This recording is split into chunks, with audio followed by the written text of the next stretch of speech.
In the Second World War, during the Nazi occupation, more than 1,000 Roman Jews were deported to Auschwitz. Only 16 made it back, 15 men and 1 woman. Her name was Settimia Schizzichino. She became very active in telling her story, a terrible ordeal in Auschwitz, especially to the younger generations. Until her death in 2000, she lived in the district of Garbatella, to the south of Rome's historic center. Now an up-and-coming trendy area, traditionally very down-to-earth and working class. This is where we find this bridge, which stands out in the Eternal City for its contemporary design, completed in the year 2012 and dedicated to Settimia Schizzichino. However, something is missing. The water? Yes, normally the bridges go over the River Tiber.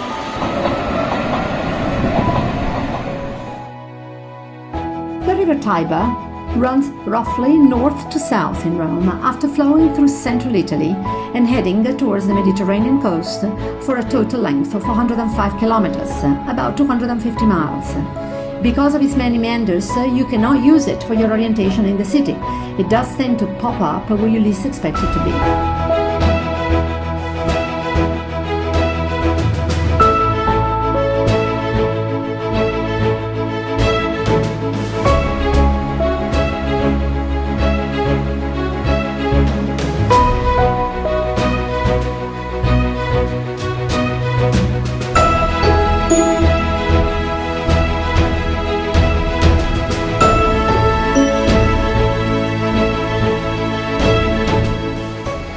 Quite some way north from the historic center of Rome, and the Milvian Bridge is the northernmost boundary to the ancient city, although we would have been in the countryside right here.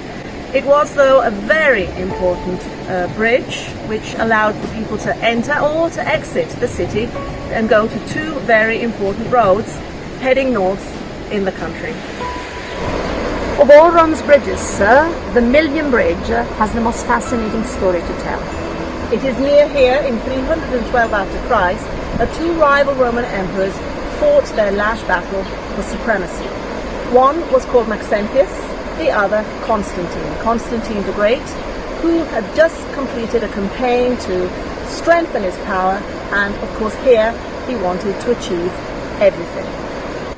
The story goes that the night before the battle, a miracle happened. The sign of the cross appeared in front of Constantine over the head of his soldiers. And underneath the sign, the words in Hoc Signum Vinces, in this sign you will conquer, were written. The following day, Constantine went into battle with the sign of the cross painted over the soldiers' shields and won. And this marked the end of the Roman persecution of Christians.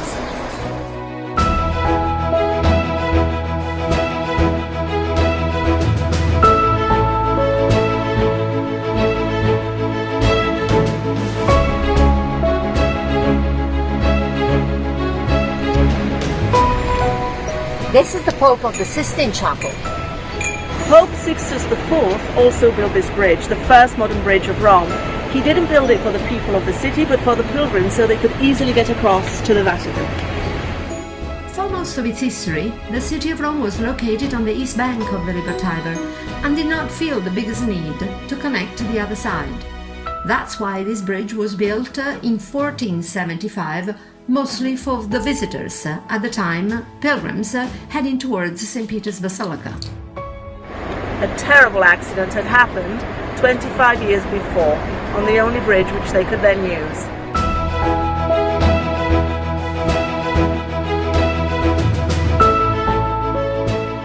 A huge crowd was crossing this bridge during the Easter week of the year 1450, when panic spread caused by raiding horses, and 200 were killed in the stampede that followed. It became clear then that a new bridge was needed to allow pilgrims to cross over and reach the Vatican, and that's why further downstream Ponte Sisto was built.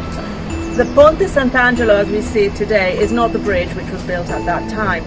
This is the design of Bernini in the 1600s, and it is particularly renowned for the statues of the angels carrying the symbols of the Passion of Christ.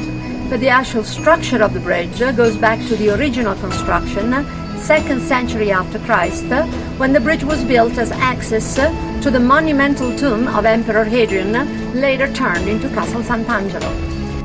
Ponte Sant'Angelo is not the only bridge with statues in Rome.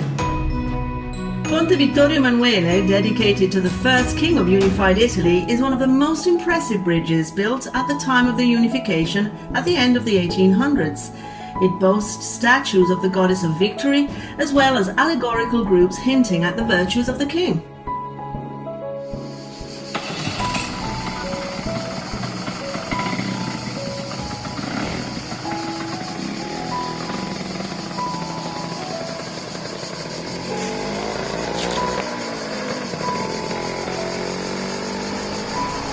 And then the Ponte Flaminio. Oh yes, look at these statues.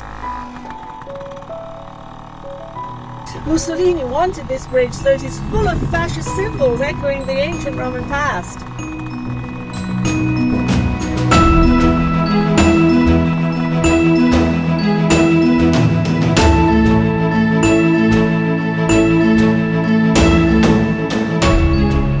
As we see it today, the river trapped between the high walls comes across more as a canal.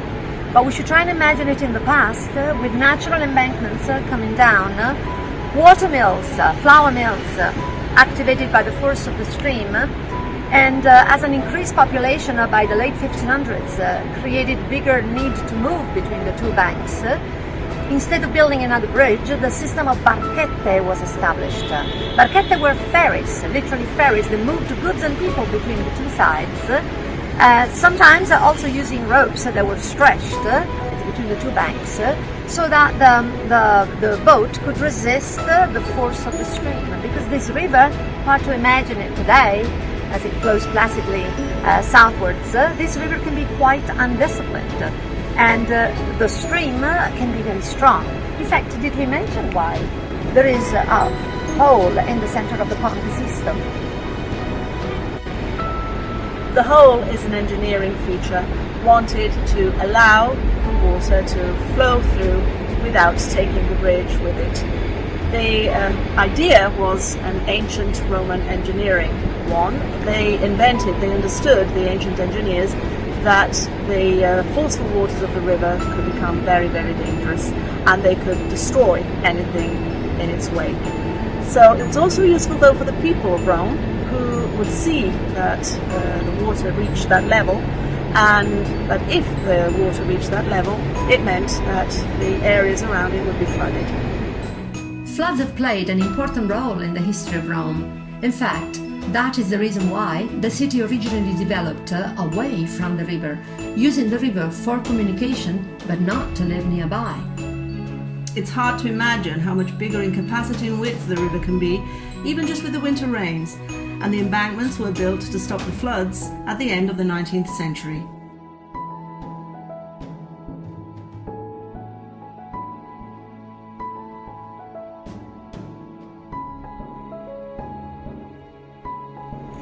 The plaques show the levels of water which it reached in different floods over the centuries.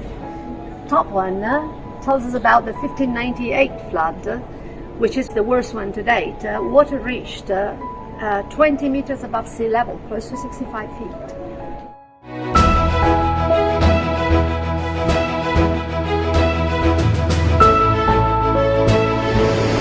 This is a clear example of what the force of the river can do. The Ponte Rotto, the broken bridge. It was built originally 2,200 years ago and has been destroyed many times over the centuries, the last and final time in 1598.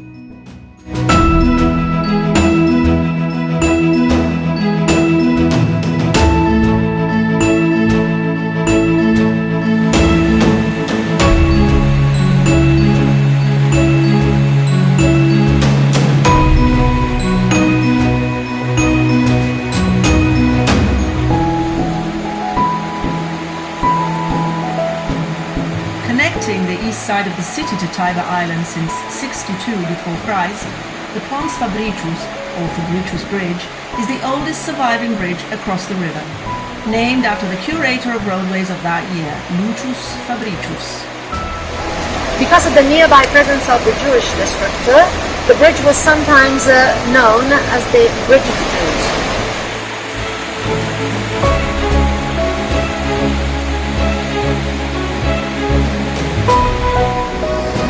The river has been part of the history of this city since its very beginning. So true. It's on the river that the legendary founders of Rome, Romulus and Remus, the two twin brothers, they were placed on the river so that they would be saved by the wrath of their uncle who wanted them dead. And on the river banks they were found by the she-wolf. Who knows what these waters have seen in the past, and who knows what the waters will still see in the future. We are in the Eternal City after all. Gelato? Gelato. Tutto così.